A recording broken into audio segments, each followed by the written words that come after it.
these people make enemies, which is what journalists do. Understand something, though, and many of you already do. If you do journalism right, it is an extremely dangerous pursuit. Journalists die all over the world all the time, and they don't die from natural causes. I mean, you look at, well, first of all, Mexico's a disaster. One day we should do a whole show on Mexico, and I get, remember, this podcast stuff is international, and I hear from Mexican nationals all the time saying, when are you going to talk about Mexico, Dan? It's a disaster, and if you're a journalist in Mexico, it's maybe the most dangerous place right now in the world to report accurately.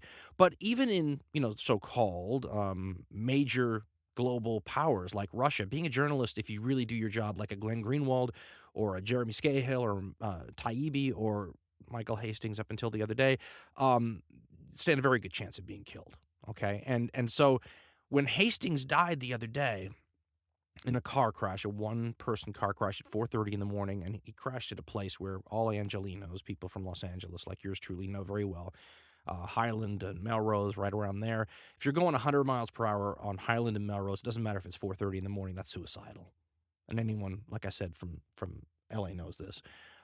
So there have been a lot of questions and quite a lot of conspiracy over, was Michael Hastings somehow treated by our government the way the Russian government treats their investigative journalists? Hastings supposedly got in touch with the people at WikiLeaks before he died, said he was under FBI surveillance, contacted his sources and said that he's under FBI surveillance, working on a very big story. He's got to go dark for a while. I mean, I guess what I'm saying is, folks, is that this Michael Hastings thing has prompted all sorts of conspiracy talk about, was he killed by our government? And not talk from the normal conspiracy outlets, but a lot of Americans saying, was he killed by our government? Now, meditate on this for a second, folks. I am not a conspiracy theorist, and I don't believe Michael Hastings was killed by our government. I always go the Occam's razor route on these things, and I assume it was what it looks like. And I imagine we'll find out something that explains why this crash happened. But that doesn't mean it wasn't some sort of a conspiracy. But the fact, ladies and gentlemen, that so many people are willing to buy that now is a sign of how far we've come down this road. The government is charging Edward Snowden, this whistleblower, who's now fleeing from country to country trying to find a place that he can escape the wrath of our government they're charging him with espionage. But the main thing Snowden did was tell us what our government is doing.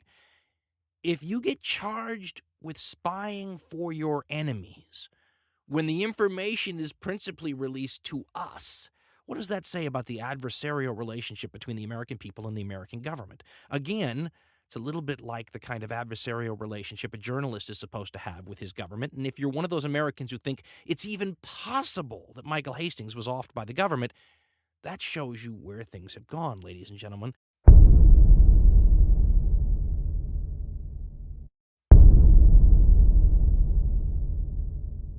Today's show is brought to you by Audible. Please visit audiblepodcast.com/Dan Carlin for your free audiobook download.